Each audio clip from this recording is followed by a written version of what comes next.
But here's a little cheer. A lot of people like it. Goes like this. Rat shit, bat shit, dirty old twat. 69 assholes tied in a knot. Hooray! Lizard shit, fought! I don't know what that means either. Hooray! Lizard shit, fought! It was a beautiful morning on the island of Sodor. Thomas the Tank Engine's blue paint sparkled in the sunshine as he puffed happily along his branch line with Annie and Clarabelle. He was feeling very pleased with himself.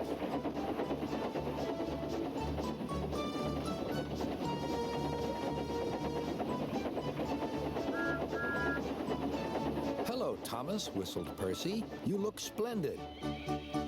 "Yes, indeed," boasted Thomas. "Blue is the only proper color for an engine." "Oh, I don't know. I like my brown paint," said Toby. "I've always been green. I wouldn't want to be any other color either," added Percy. "Well, well, anyway," huffed Thomas, "blue is the only color for a really useful engine. Everyone knows that." Percy said no more. He just grinned at Toby. Later, Thomas was resting when Percy arrived.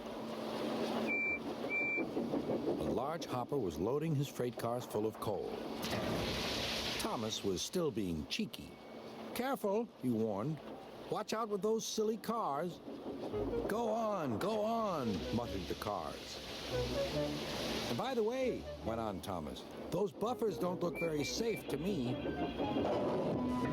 The last load poured down. "Help, help," cried Thomas. "Get me out."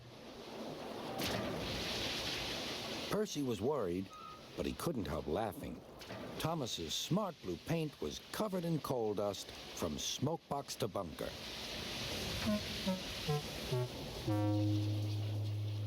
"Ha ha!" chuckled Percy. "You don't look really useful now, Thomas. You look really disgraceful." "I'm not disgraceful," choked Thomas. "You did that on purpose. Get me out."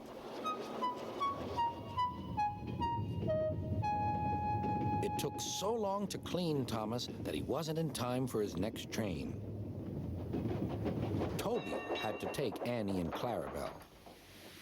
"Poor Thomas," whispered Annie to Clarabelle. They were most upset.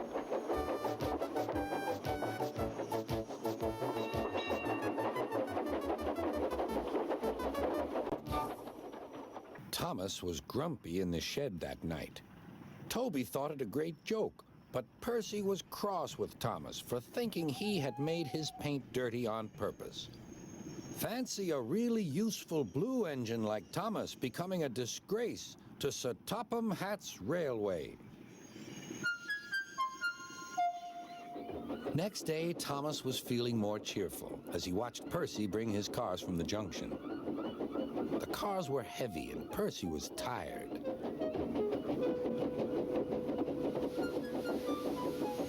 "Have a drink," said his driver. "Then you'll feel better." The water column stood at the end of the siding with the unsafe buffers. Suddenly, Percy found that he couldn't stop. The buffers didn't stop him either. "Oh!" wailed Percy. "Help!" The buffers were broken, and Percy was wheel-deep in coal. It was time for Thomas to leave. He had seen everything. "Now Percy has learned his lesson, too," he chuckled to himself.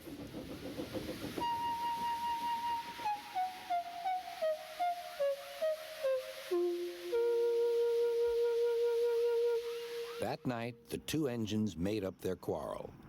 "I didn't cause your accident on purpose, Thomas," whispered Percy. "You do know that, don't you?"